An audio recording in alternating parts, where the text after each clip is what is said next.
Hello, and thank you for joining me today. I'm your host, Gal Swisa Cohen. 3 years ago, my family, which means me, my husband, Dagan Cohen, which is my guest of today, and our beautiful daughter, Yarden, moved to Long Island with a clear mission to serve as the living bridge between the people of Israel and the incredible community here. Out of this journey, I created the Israeli Bond, a podcast designed to tell the story of Israel and its people beyond the headlines. We are here for the authentic, the personal, and the direct stories that brings us close together. And this podcast is a production of the Holocaust Memorial and Tolerance Center of Nassau County, New York, and it is thanks to their vision and support that this content is brought to you today. And let's begin with a very, very special guest, Dagan Cohen. Hi. Happens to be my husband. Very true. Happens to be also the director of the Randy Wolbe-Malinsky Center for Israel at C. Jacobson JCC, and the Jewish Agency head of the Israeli delegation in Long Island. And basically this episode, as I said in the beginning, we came here 3 years ago because of your role, head of delegation, director of the Center for Israel. And this role, this position is a 3 years position, meaning that in 1 month... It's over. It's over, yeah. Exactly. Fun time's over. Yeah. And this is also the reason I wanted to have this 2 episodes that we're about to have, to really summarize this 3 years. So in our first episode, this episode, we're going to talk a little bit about you. I know you very well, right? Hopefully. We know each other for 10 years, but maybe for the people who hears us to have to get to know you better, who you are, where you came from, and maybe what led you to come here as a shaliach. Shaliach is not like a profession in Israel, right? It's like something that you just did here for 3 years. And in our next episode, we're going to summarize this 3 years here as a shaliach, okay? Sounds good? Sounds great, and I will say that, first of all, hi to everyone. In many ways, who I am is the kind of Israel that I brought to the island, and the kind of Shlichut that I had. So in many ways, they're all connected. Okay. This is a great way to start, so go ahead. Go ahead and tell us who you are. What is this identities that you hold that you think are what you bring here? So I always start when I introduce myself. My name, in Israel, name says a lot about who you are and where you came from. And Dagan is a name, it basically means grain. And it shows that you came from a family or community very connected to the land and to agriculture and working the fields. Which basically in Israel resembled that you came from a kibbutz. So it's a very big part of who I am. I also have a lot of criticism for the kibbutz movement. It's a different conversation. But I was raised in the north of Israel, on the border with Lebanon, that my parents chose to go to in the 70s, understanding that they have to play a role in strengthening Israel borders, in a community that is used to work together. And that you've been raised to realize that 1 + 1 always equal more than 2. And people need to work together in order to accomplish things. And that's what basically the kibbutz is built on. And I think, again, going back, moving on to the second episode we're going to have, in many ways, that's the kind of Israel that I brought here. The togetherness and our ability to work together and how we can create beautiful things by doing that. So being a kibbutznik, or we'll say even more a northern Israeli, it's a big part of who I am. I was raised in the north on the 90s, in the 19s. A lot of operations with Israel was still holding the buffer zone in Lebanon, the IDF, with a very clear understanding that because of soldiers sacrificing everything they have in Lebanon, I can live in my kibbutz safely. A lot of operations with Hezbollah back and forth, a lot of running to the shelters, like it became part of like everyday lives. And and in many ways, I am, even though I left the kibbutz when I was 10, it stays as such a strong experiences, both raising in kibbutz like it used to be, and also the army experiences or the military security experiences of running to the shelter, hiding with your parents in the bedroom because there is a fear of terrorists coming into the kibbutz, or the fact that our entire community was gated and with dogs around the fences so they can bark. And so let's unlock it step by step. And you said a couple of remarkable stuff here, but I want to unlock it step by step. Let's start with, what does it like to grow up as a kid in the kibbutz? What is, maybe some of the listeners and people that watch us does not know what is a kibbutz, or more, what does it mean to grow in kibbutz? What's the difference between growing in a kibbutz and just growing in a city in Israel? So without going too much to what is the kibbutz? To the depth of a kibbutz and the kibbutz movement, because you asked me not to. No. It's not. We're not teaching a lesson about kibbutz. I know. I would say that the idea is that everything is part of the community, and your parents and you work for the community, and in return, everything is yours. So everything is shared. From communism, you can take it to socialism, and that's the idea. As a child who is not working for it and does not know the politics and the challenges that I've learned further on in life, it's the best experience you can have, because you have your group of friends that you were born with. They're like your brothers and sisters for everything. You're together since the time you were born until you're 18, or forever, I would say.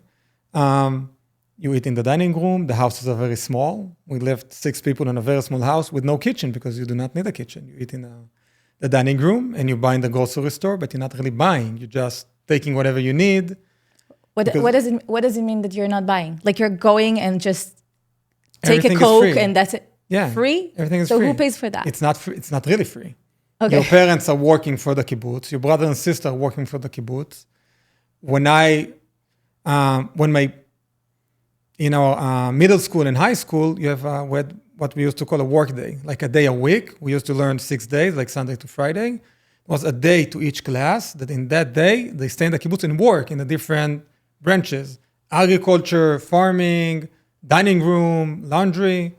Everyone is doing their part, also to support, and also on the other hand to create income for the kibbutz. Like we had a chicken house, and we had fields, and we had 2 big factories, and everybody is doing their share. And in return, you take what you need. Like the whole idea of storage, we never needed it. The whole idea of buying extras, you don't need it because you don't cook. So if you have a small fridge, you have a small oven, you know what you needed in the evening, and that's it. You eat in the dining room, you meet your friends, and you outside most of the days because the houses are very small.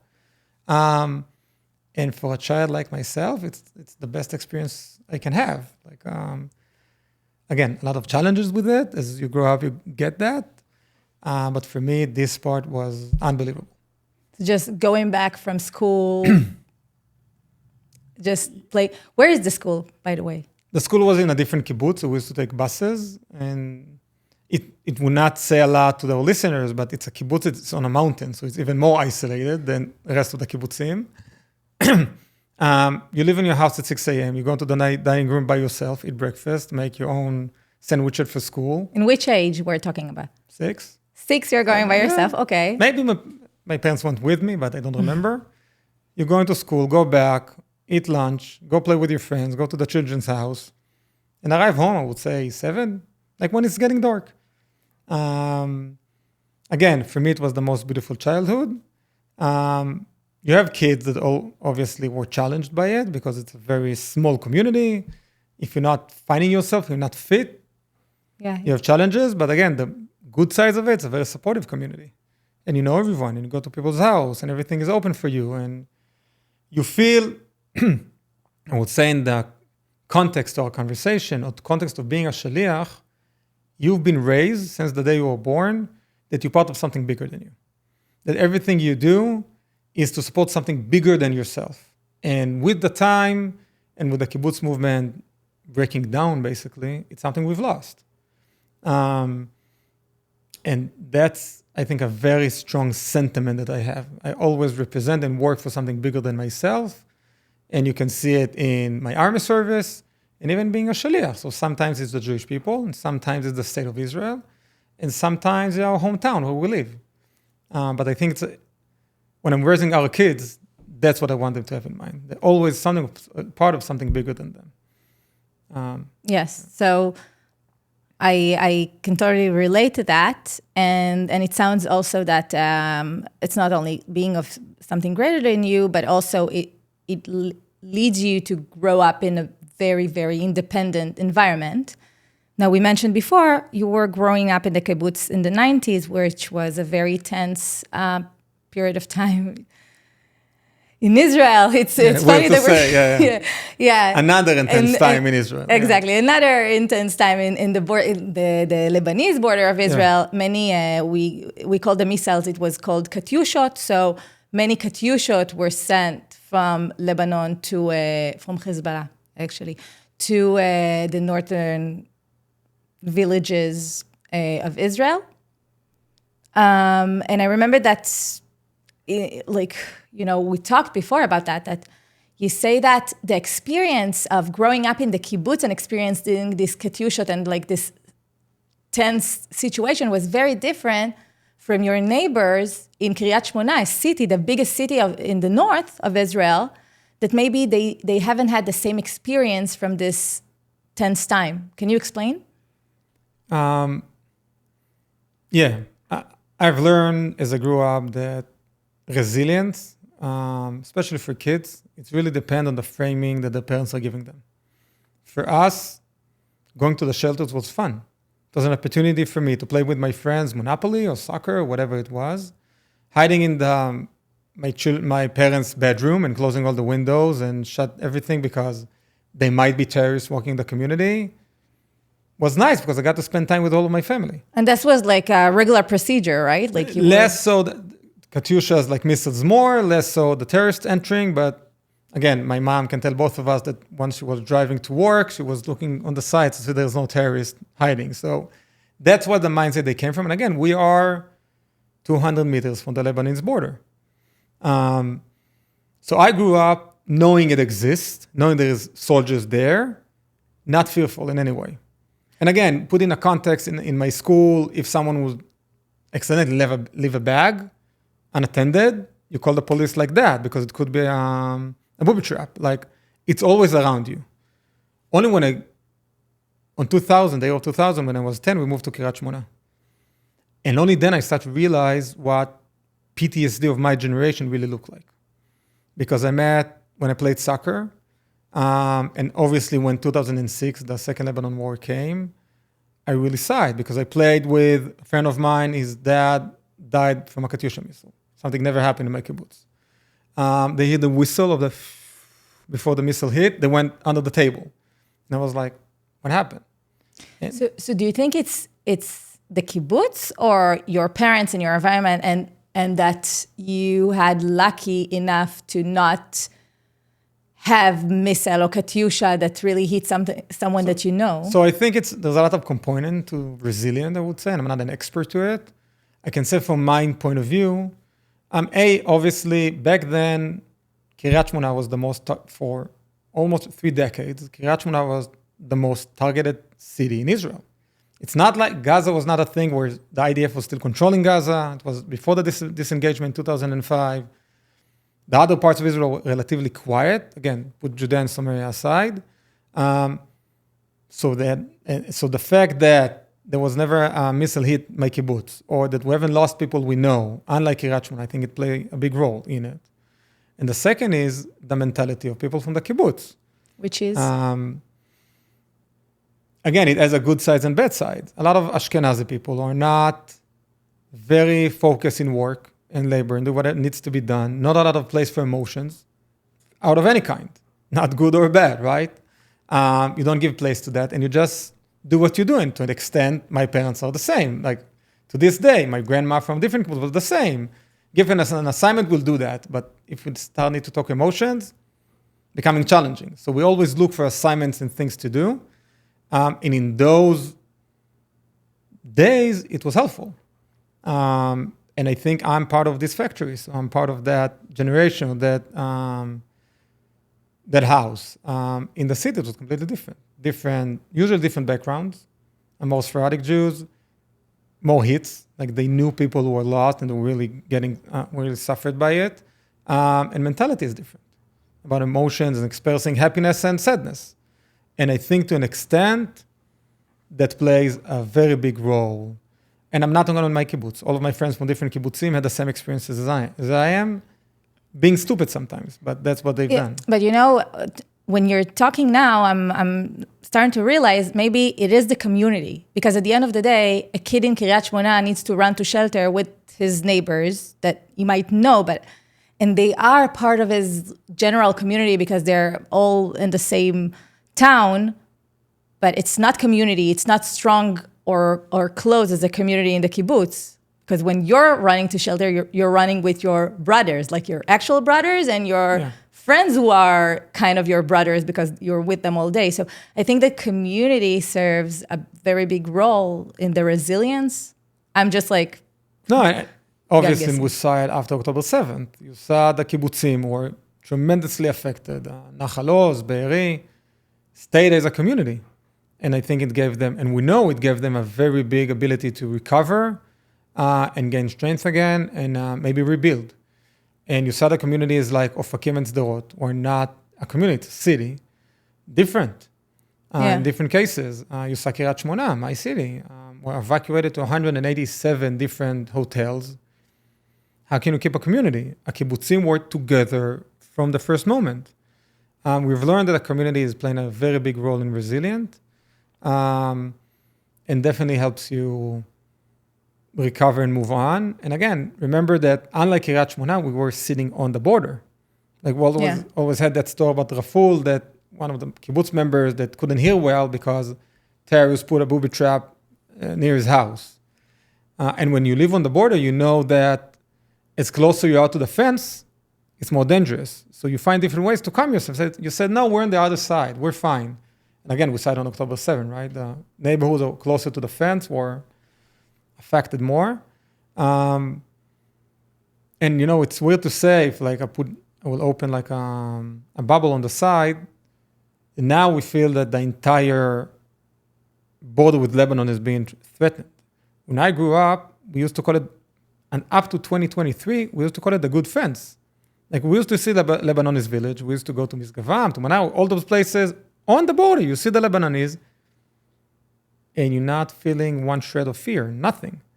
Now realize it's different, but back then, we saw Balida, 200 meters away, and we felt completely safe. I feel the Israeli reality is very...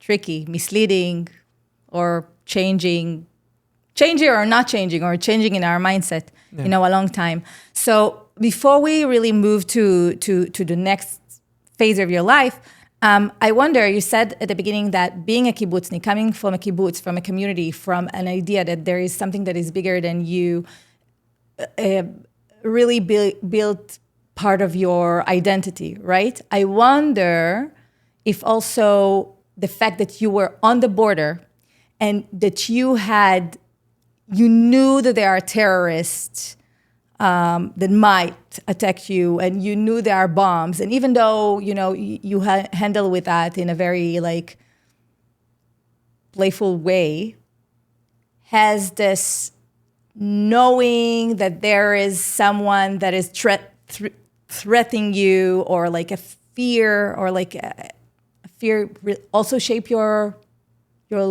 identity in a way? Never. Like, I think that fear shouldn't shape any identity. Again, and I think in many ways, when you're living in Israel as a whole, and definitely on the borders, you need to choose what kind of narrative you want to adopt for yourself. Like you're saying that, but I grew up in the center of Israel, and I thought that the people of Kiryat Shmona and all the kibbutzim might be very And again, there was a time that I asked my parents, why are we here? Like, what were you thinking to yourselves to brought us to live on the border with Lebanon? And what did they say? They had a strong ideology. Like, my parents never left Kiryat Shmona, not now, the past 3 years, and not in 2006, because they chose to be there. Unlike the people in Kiryat Shmona, who just put on buses, go back to immigration from Muslim countries, Morocco and whatever. They chose to be there. They were not have forced to do that. And my dad decided nobody's going to evacuate him from his house. But again, I think as a child, and it's not only me, it's all of my friends, all of my surroundings, we saw the opportunities behind it. We knew that there was a first responders in my kibbutz that my dad used to sleep with the Uzi under his bed, and he was a lieutenant colonel in the army, and all of us are officers because we realized we need to give back. So I think it's not as much as the fear, it's much more as the sacrifice of others for us to be there, because it's part of holding the country. So it sounds like it did shape you, but not in a form of fear, but more in a form of ideology, for the sense of we need to fight for this country. We need, like, it's on us that this country will exist. And like, this is like a kind of, this is what it sounds like a kind of way to, it's not fear, it's like what's... No, it's not. You know, we talked a few days ago, me and you, about comparing the nature in the States to the nature in Israel. And I told you that the nature in Israel is moving me. More than beautiful, not beautiful, is moving for me. And it's meaningful for me. And I'm very much aware that the fact that every piece of this land, someone had to fight for. Maybe sacrifice something, maybe survived, whatever that would look like. But someone has to fight for. And now it's our turn to fight for. And I did that, and now my friends just finished another round in Lebanon, did that for us. But I think that's part, and living in the north, you cannot escape it. I think when you lived in the center in the 90s, you can imagine that other things. In the north, you see it in front of you. You've been raised on stories like Yosef Trumpeldor and the helicopters crashing in 97 and the Golan Heights and everything around that. And it's there. And I see it as a gift that I was giving. This country is not to take for granted. And nobody promised us it's going to be an easy ride. And it's something that our grandparents built, and our parents continued that, and now it's our turn. And I think living on the borders is part of it. And I can only appreciate the sacrifice my parents made in order for us to be there, and the fact that they're choosing to stay there, no matter, even though that we're not, but choosing to stay there no matter what, and holding this beautiful piece of land that's meaning so much for us Israelis and for our security. I agree. So I want to, it's not going to be your entire resume, okay? But I do want to go to another part of your life, which is the gap year that you decided to do after the high school. So we said you started in the kibbutz, you moved to Kiryat Shmona, so you experienced both kibbutz and a city life as a kid, and then you finished high school. You were supposed to draft to the army to a combat unit, right? And then you decided that you're not going to draft. You decided that you're going to go to a gap year. Can you explain a little bit about this experience? Yeah, another very shaping experience for who I am. So similar to the fact that we have Shinshinim gap years here in the States, it's a program that exists in Israel, I think, for 40, 50 years. Originally started in the kibbutz movement, where I came from. And I chose to go work in a boarding school for kids where forced to leave their families by court decision because they were suffered sexual abuse, physical abuse, or any kind of abuse you can imagine.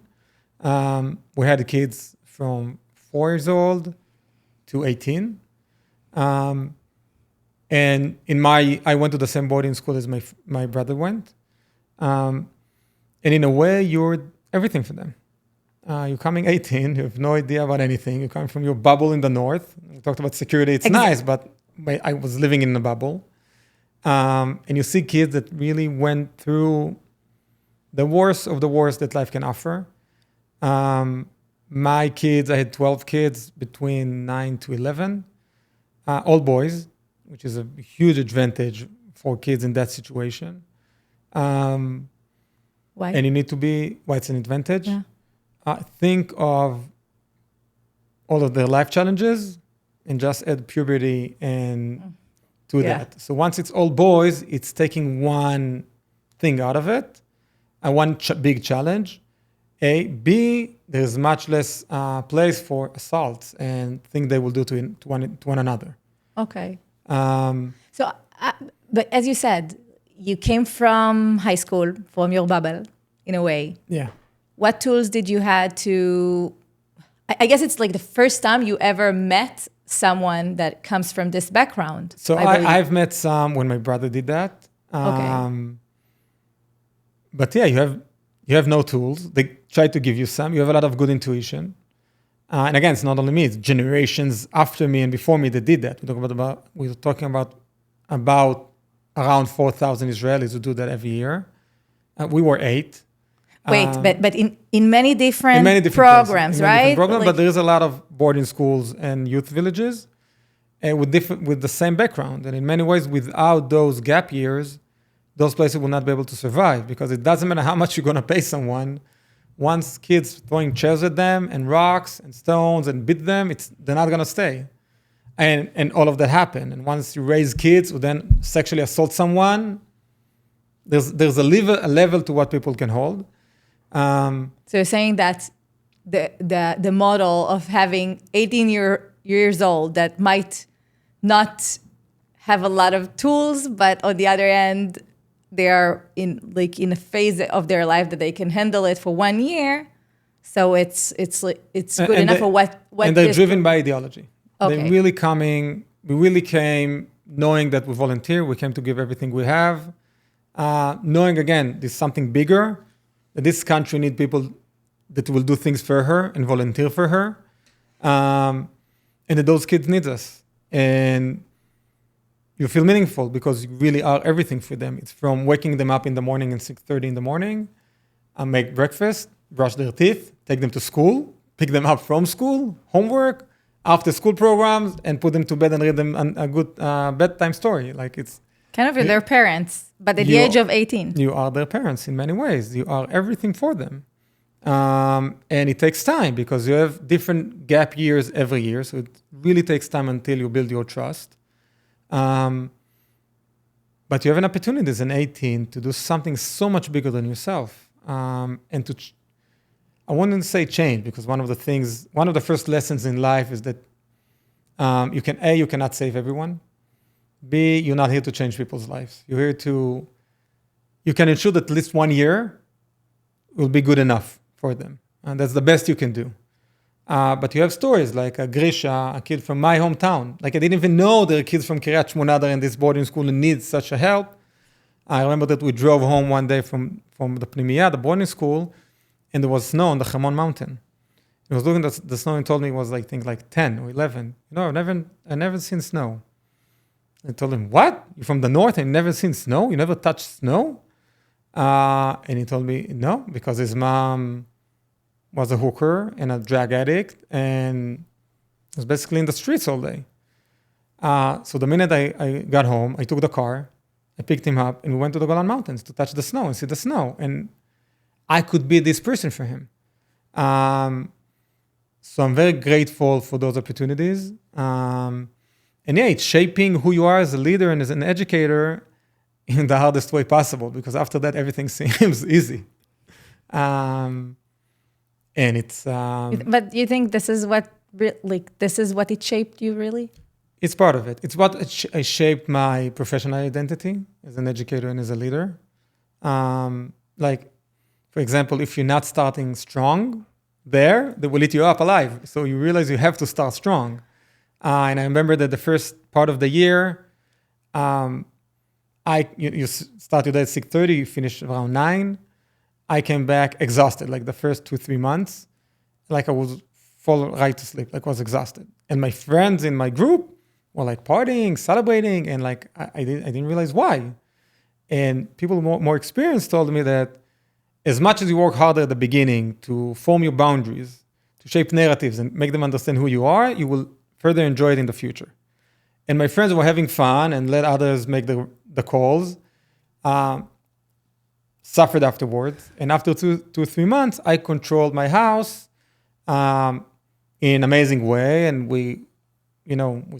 I said before that you don't get always the best people for those kind of jobs. One of my adult guides, we realized, again, everything bad. You used to steal money from them and maybe sexual assault one of my kids. And we had to leave. I could take over, which the others can't. So I've learned in a very aggressive way how to shape who I am and how I work with people and people that I'm bossing or managing. And again, in a year like that, just the small example I gave about this guy, it's heartbreaking for 18-year-old, someone you trust. You realize that he was playing with us, playing with me, stealing for those very unfortunate kids. And you need to pick yourself up and function. It's a very building, forming experiences, definitely. So it sounds like it. And before we close this episode, I want to touch really briefly in another big part of your life, military service. So after this gap year, you drafted to the army, to the Israeli army. Can you share with us what was your role there? Yeah, I drafted to a unit called Maglan. It's a special forces unit. After a year and a half of training, I went to officers course. And basically I served for 4.5 years between 2008. The mandatory is the mandatory. 3 years, three, right? And I did an extra year and 4 months, or 4.4. And I would say that, again, everything in life is shaping you. It didn't start all that well for me as an officer. Like I got it's a good lesson for young people. Like I thought that being myself is enough and I didn't need to be too professional. I need to go into details too much and I can just follow my instincts because that's what worked until now. And it didn't. And I think it was a great lesson. And then when I got the slap in the face and they moved me for a different the second position that I didn't like so much, I had a decision to make, whether I'm going to fall, like a lot of officers do. I'm going to tell myself, I'm going to prove everyone they were wrong and raise myself up. And that's what I chose to do. And I was a commander in the Israel officers course. And also that's where I realized that my love in life is working with people. It can be educating, it can be managing, but that's what I want to do. And the opportunity to educate 20 officers, future to be officers, that then will pass it forward for another 30, it's like multiple impacts, especially if you're comparing what Maglan did back then, which is basically holding the border with Egypt and stopping people from Sudan that are coming to Israel, we can talk about that also. Shows a lot of the Israeli morality and everything we did there versus our Egyptian counterparts who were basically shooting at them. So again, very meaningful time. I'm very proud of what I was able to do. And obviously, and again, being there, remember that I'll say that all those places in life, in my life, gave me the opportunity to be meaningful for others. And when I educate soldiers, commanders, and then teens, I also told them there's nothing more, for me, nothing more important in life than being meaningful for someone else. And I'm privileged that I got those opportunities so I can help. And so one of my soldiers, we used to do, we went for a run for training. And he told me that his back hurts. And I asked him why. And then he showed me that his sneakers are a mess, destroyed. So I told him, why won't you buy a new one? So they can't afford it. Because the army doesn't give you, they only give you like that. Army boots. Army boots, yes. So I thought to myself, someone who's going to be an officer in the Israeli combat army will have back issues because he cannot afford himself shoes. So the following weekend, I had great shoes that I just bought. I used my points and my credit from the army, and I bought him sneakers. And it's I could be there in that moment. I think many people will do the same. I could be there in that moment to be meaningful for him, hoping he will do that for his soldiers later on. So I'm very privileged that I had this experience. And yeah, as you said, then follow 10 years of reserves that I'm going to go back to. The soon moment we're going to land back in Israel, but this is a different conversation. Yeah. But yeah, Not for today. not for today. Okay, Dagan. So first of all, thank you so much. Of course, it's not the entire resume. You also get off like you were released from the army. You did a lot of things Important after. points in life. But